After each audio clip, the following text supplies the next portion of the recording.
Queridas hermanas, muy buenos días. Tengo el gusto de poderme dirigir a ustedes, continuando con el estudio del libro de Proverbios. A mí me ha tocado Proverbios 29 y Proverbio 30.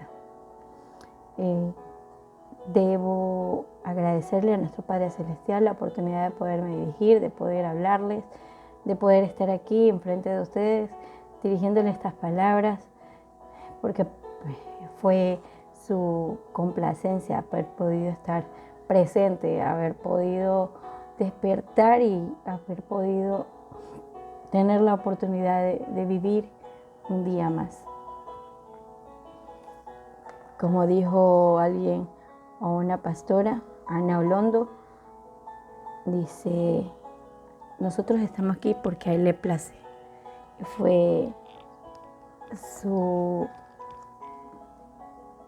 amor el que nos permitió poder continuar. Por eso, querido Padre, en este día te voy a pedir el permiso para poder dirigirme y para poder entregar una palabra clara, sincera y certera. Querido Padre, que estás en los cielos, pedimos tu bendición al estudiar y analizar tu palabra para que podamos recibir y escuchar tu voz hablando a nuestra vida. Lo pedimos y agradecemos en el nombre de nuestro Señor Jesucristo. Amén. La mayoría de estos versículos están dirigidos hacia cada uno de nosotros en diferentes aspectos de nuestras vidas. Los podemos tomar en cuenta, tomar en consideración. Son consejos de vida que debemos seguir como padres, como seres humanos, como personas que estamos en medio de situaciones adversas. Son recomendaciones dadas por nuestro Padre Celestial para poder continuar una vida llena de su sabiduría. Empezamos. El que es reacio a las reprensiones será destruido de repente y sin remedio. Proverbios 29:2 dice: cuando los justos prosperan, el pueblo se alegra. Cuando los impíos gobiernan, el pueblo gime. El que ama la sabiduría alegra a su padre. El que frecuenta rameras derrocha su fortuna. Versículo 4 dice: con justicia el rey da estabilidad al país. Cuando lo abruma con tributos, lo destruye. Versículo 5. El que adula a su prójimo le tiende una trampa. Al malvado lo atrapa su propia maldad, pero el justo puede cantar de alegría. Versículo 7 dice: el justo se ocupa de la causa del desvalido, el malvado ni sabe de qué se trata. Los insolentes conmocionan a la ciudad, pero los sabios apaciguan los ánimos. Versículo 9. Cuando el sabio entabla pleito contra un necio, aunque se enoje o se ría, nada se arreglará. Versículo 10. Los asesinos aborrecen a los íntegros y tratan de matar a los justos. Versículo 11. El necio da rienda suelta a su ira, pero el sabio sabe dominarla. Versículo 12. Cuando un gobernante se deja llevar por mentiras, todos sus oficiales se corrompen. Versículo 13. Algo en común tienen el pobre y el opresor. A los dos el Señor les ha dado la vista. Versículo 14. El rey que juzga al pobre según la verdad afirma su trono para siempre. Versículo 15. La vara de la disciplina imparte sabiduría, pero el hijo malcriado avergüenza a su madre. Versículo 16. Cuando prospera el impío, prospera el pecado, pero los justos presenciarán su caída. Versículo 17. Disciplina a tu hijo y te traerá tranquilidad, te dará muchas satisfacciones. Versículo 18. Donde no hay visión, el pueblo se extravía. Dichosos los que son obedientes a la ley. Versículo 19. No solo con palabras se corrige al siervo, aunque entienda, no obedecerá. Versículo 20. ¿Te has fijado en los que hablan sin pensar? Más se puede esperar de un necio que de gente así. Versículo 21. Quien consiente a su criado cuando éste es niño, al final habrá de lamentarlo. Versículo 22. El hombre iracundo provoca peleas, el hombre violento multiplica sus crímenes. Versículo 23. El altivo será humillado, pero el humilde será enaltecido. El cómplice del ladrón atenta contra sí mismo, aunque esté bajo juramento, no testificará. Versículo 25. Temer a los hombres resulta una trampa, pero el que confía en el Señor sale bien librado. Versículo 26. Muchos buscan el favor del gobernante, pero solo el Señor hace justicia. Versículo 27. Los justos aborrecen a los malvados y los malvados aborrecen a los justos. Una explicación de ciertos versículos la tenemos en este estudio bíblico que nos indica lo siguiente.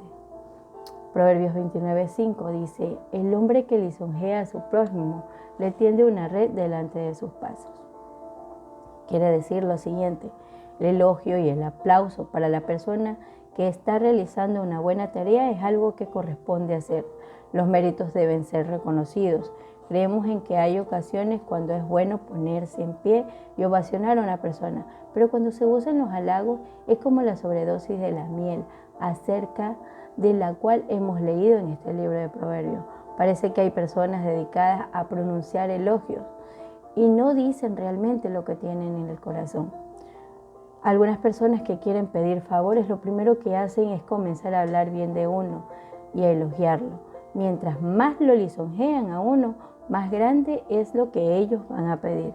Podemos darnos cuenta entonces que al halagar es algo peligroso, porque hay personas que pueden creer lo que se les dice, y es trágico cuando uno se cree los halagos que le dirigen.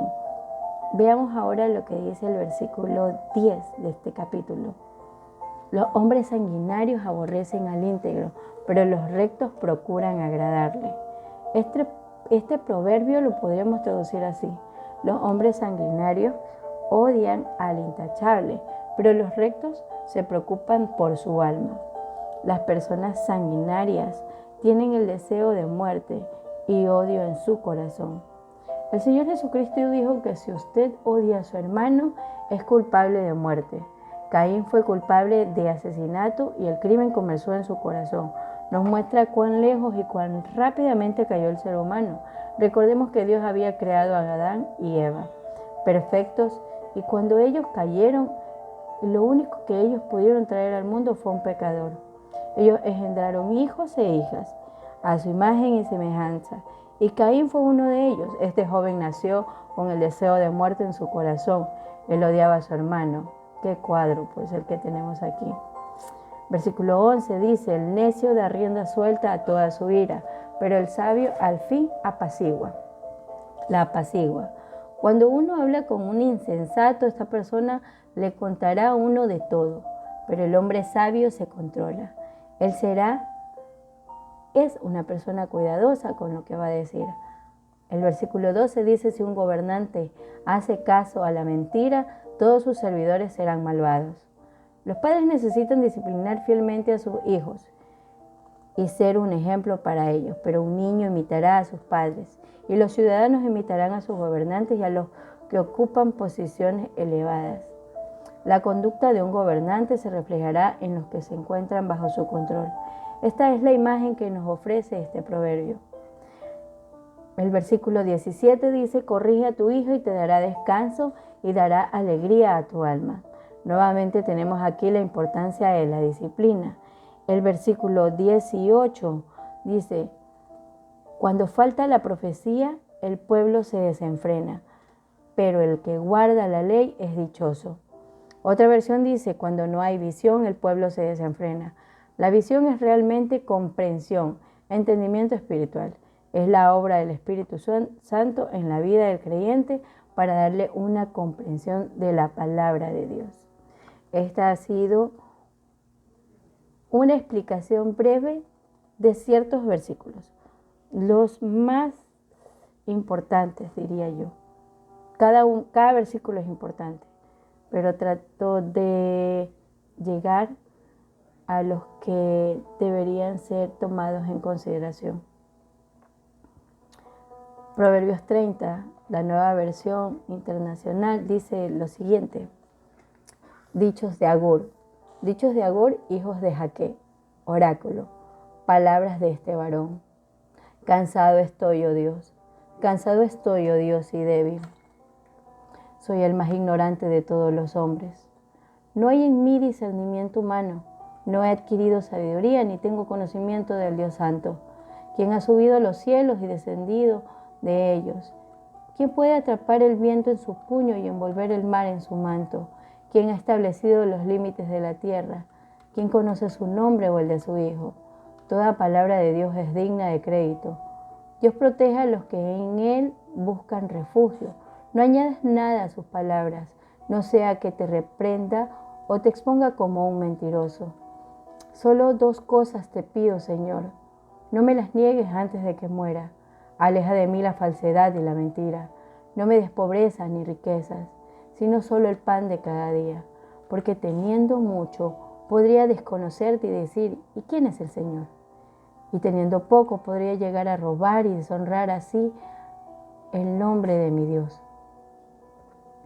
No ofendas al esclavo delante de su amo, pues podría maldecirte y sufrirías las consecuencias.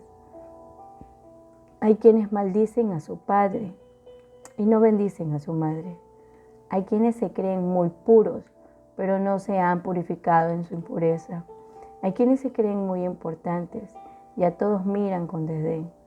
Hay quienes tienen espadas por dientes y cuchillos por mandíbulas, para devorar a los hombres de la tierra y a los menesterosos de este mundo. La sanguijuela tiene 2 hijas que solo dicen, dame, dame. 3 cosas hay que nunca se sacian y una cuarta que nunca dice basta. El sepulcro, el vientre estéril, la tierra que nunca se sacia de agua y el fuego que no se cansa de consumir. Al que mira con desdén a su padre y rehúsa obedecer a su madre, que los cuervos del valle le saquen los ojos y que se lo coman vivo los buitres. 3 cosas hay que causan asombro y una cuarta que no alcanzo a comprender. El rastro del águila en el cielo, el rastro de la serpiente en la roca, el rastro del barco en alta mar, el rastro del hombre en la mujer. Así procede la adúltera. Come, se limpia la boca y afirma, nada malo he cometido. 3 cosas hacen temblar la tierra y una cuarta la hace estremecer. El siervo que llega a ser rey, el necio que le sobra comida, la mujer rechazada que llega a casarse, la criada que suplanta a su señora. 4 cosas hay pequeñas en el mundo, pero que son más sabias que los sabios. Las hormigas, animalitos de escasas fuerzas, pero que almacenan su comida en el verano. Los tejones, animalitos de poca monta, pero que construyen su casa entre las rocas. Las langostas, que no tienen rey, pero que avanzan en formación perfecta. Las lagartijas, que se atrapan con la mano, pero que habitan hasta en los palacios. 3 cosas hay que caminan con garbo, y una cuarta de paso imponente. El león poderoso entre las bestias, el que no retrocede ante nada, el gallo engreído, el macho cabrío y el rey frente a su ejército. Si como un necio te has engreído, o si algo maquinas, ponte a pensar que batiendo la leche se obtiene mantequilla, que sanándose fuerte sangra la nariz y que provocando la ira se acaba peleando. Proverbios 30, del 1 al 19. Explicaré ciertos versículos para que sean tomados en consideración. Palabras de Agur, hijo de Jaque, la profecía que dijo el varón Itiel y Aucal. No conocemos a ninguna de las personas aquí mencionadas. Agur fue un vidente y un escritor desconocido. Los nombres propios aquí son como todos los nombres hebreos, en el sentido en que tienen un significado. Agur significa recopilador y Jaque, piadoso. Algunas versiones traducen estos términos como nombres comunes de esta manera: las palabras de un recopilador, hijo de un hombre piadoso. El versículo 4 de este capítulo 30 es algo interesante. Escuchen lo siguiente: quien subió al cielo y descendió, quien encerró los vientos en sus puños, quien recogió las aguas en un paño, quien afirmó todos los confines de la tierra. ¿Cuál es su nombre y el nombre de su hijo, si es que lo sabes? Resulta interesante observar que estas son algunas preguntas que Dios le hizo a Job. ¿Quién sería capaz de contestar estas preguntas? Con respecto a la primera pregunta que dice, ¿quién subió al cielo y descendió? Diremos que el Señor Jesús dijo en Juan 3:13, nadie subió al cielo sino el que descendió del cielo, el Hijo del Hombre, que está en el cielo. Esa es la razón por la cual decimos constantemente que el Señor Jesucristo es la única autoridad en este asunto de la creación y el origen del universo. Hablando con toda sinceridad, reconocemos que ninguno de nosotros tiene una explicación correcta sobre el origen del universo. No creemos que la ciencia la tenga. El hecho de que se insiste en la teoría de la evolución indica que ellos no tienen la respuesta en cuanto al origen del mundo. Y también es la razón por la cual se gasta tanto dinero en viajar a otros planetas y conseguir algunas rocas para tratar de hallar indicios acerca del origen del universo. El primer versículo de Génesis nos cuenta que en el principio Dios creó los cielos y la tierra. Así es como comenzó todo. Pero entonces leemos el segundo versículo que dice, la tierra estaba desordenada y vacía, las tinieblas estaban sobre la faz del abismo y el Espíritu de Dios se movía sobre la faz de las aguas. Algunos consideran que estas palabras describen el acto de la creación. Estimado oyente, yo creo que Dios no nos ha indicado nada acerca de cómo llevó a cabo la creación. El autor de estos estudios creía que este versículo sugería la teoría del intervalo, es decir, que Dios creó los cielos y la tierra, que después siguió un periodo, un espacio de tiempo y que algo sucedió a aquella creación original, porque la condición de la tierra fue descrita en este pasaje como desordenada y vacía.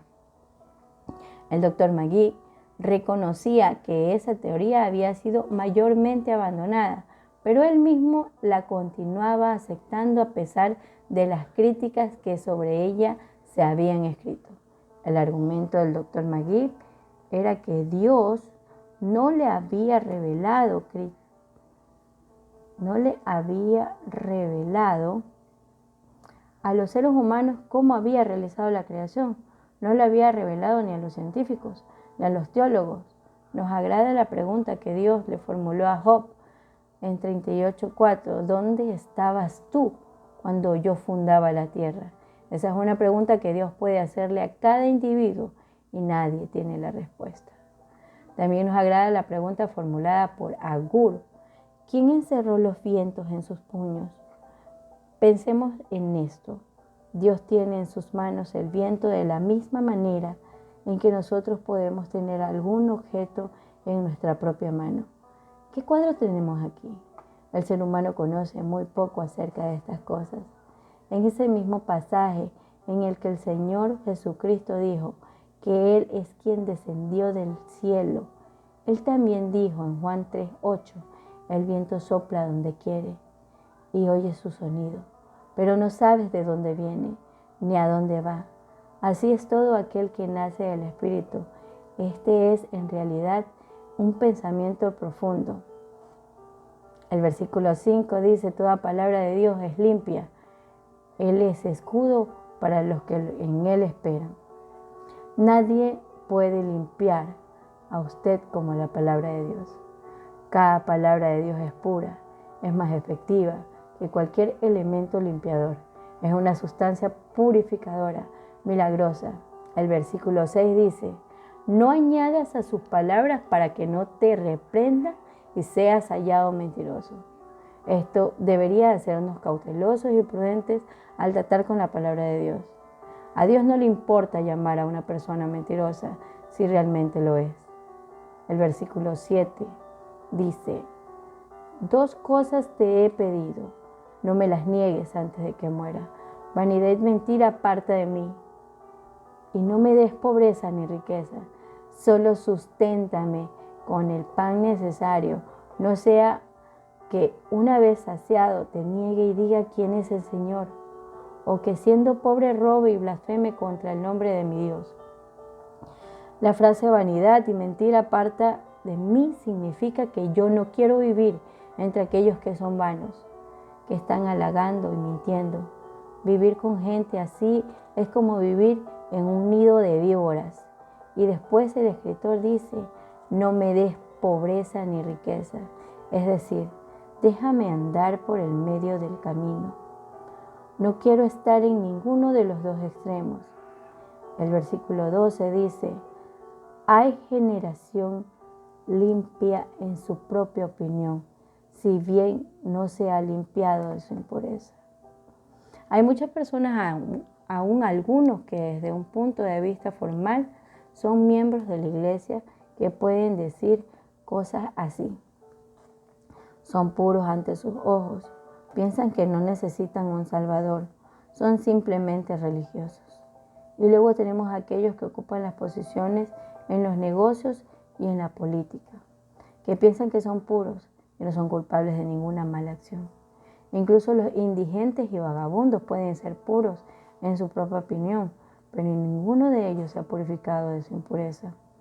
La única forma en que cualquiera de nosotros puede quedar limpio y puro es siendo lavado por la sangre de Jesucristo. El versículo 15, y con esto concluyo, dice: la sanguijuela tiene 2 hijas que dicen dame, dame. 3 cosas hay que nunca están hartas, y aún la cuarta nunca dice basta. Y ahora el escritor continúa enumerando las 4 cosas que nunca se sacian. Versículo 16. El sepulcro, la matriz estéril, la tierra que no se sacia de agua y el fuego que jamás dice basta. En primer lugar, el sepulcro. Usted y yo vivimos en una procesión de un funeral. Todos estamos en una situación. Comenzó fuera del jardín del Edén, ya ha estado continuando a través de los siglos. Este viejo mundo en el cual vivimos es como un gran cementerio. Las tumbas no están satisfechas. En segundo lugar, se menciona la matriz estéril. Hay muchas mujeres que no pueden tener hijos por uno u otro motivo. Creemos que serían excelentes madres de hijos adoptivos. Nunca está satisfecha. Esa mujer quiere tener un niño precioso para rodear su cuello con sus brazos y que la llame mamá. Y el mismo deseo tienen los padres. En tercer lugar, se menciona la tierra que no se sacia de agua en muchos países. La tierra no recibe suficiente agua y necesitan urgentemente lluvia. En cuarto lugar, se menciona el fuego que jamás dice basta. Hay demasiados incendios y la lluvia es insuficiente. Es un fenómeno que se repite cada vez con mayor frecuencia. Bueno, hermanas, esta es una breve explicación de ciertos versículos dictados en este momento. Como les indicaba al inicio, son frases, palabras, guías que Dios nos entrega para poder seguir adelante. Siempre debemos pedir discernimiento, debemos pedir palabra, debemos pedir al Espíritu Santo la oportunidad de poder entender cada una de las frases que encierran la Biblia. La palabra de Dios es una palabra que nos ayuda a caminar de su mano. Es una guía. Lo mejor que podemos tener para poder avanzar y tratar de ser mejores cada día es su libro, es su palabra. Por eso Le damos gracias a nuestro Padre Celestial por esta guía, porque nos ha tomado en consideración, porque somos parte de esta vida, la cual está llena de sorpresas, sorpresas buenas, agradables, no tan buenas también. Dios nos mandó a vivir la vida de Jesús. Y ser cristiano no significa vivir una vida de rosas o un cuento de hadas. Ser cristiano significa vivir en medio de situaciones adversas, pero con una actitud de amor, con una actitud de discernimiento, porque Dios nos mandó a ser sabios, nos mandó a ser cautos, nos mandó a ser unos verdaderos hijos, representantes de su Hijo. Y les doy gracias por la oportunidad por esta oportunidad de haberme podido dirigir a ustedes, de poderles leer la palabra, de poder leer la explicación. Es que al principio quizás a cada una se nos complica un poco entenderla, porque las palabras de Dios solamente con su permiso se las puede entender. En el nombre del Padre, del Hijo y del Espíritu Santo, les agradezco y agradezco a Dios por esta oportunidad. Amén.